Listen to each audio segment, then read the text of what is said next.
Hello guys, kumusta kayong lahat? Kumusta ang iyong araw? Kain tayo guys. Nagluto ako guys ng fried chicken. Pinakulo ko muna sa water yung chicken.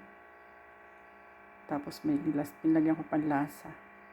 Tapos ayan guys, fried chicken. Tapos may konting rice lang siya guys. Konti lang yan guys. Wala pang 1 scoop.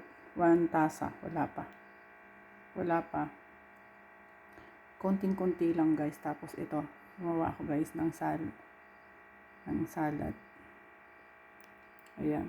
Carrots, konting kamatis, tapos may pipino, tsaka may olive na black, tsaka may olive na green. Tapos meron siyang carrots na konti. Tapos ito yung ating dressing. Tapos gumawa ako guys ng tatlong orange juice. Tatlong orange. Ayan, tatlong peraso siya guys. Para healthy pa rin, kahit kain ng chicken, tsaka konting rice. Yung rice guys, wala pang 1 cup yan. Half cup lang yan. Mukha lang malaki kasi sa video. Ayan guys, kain na tayo guys. Kain na tayo.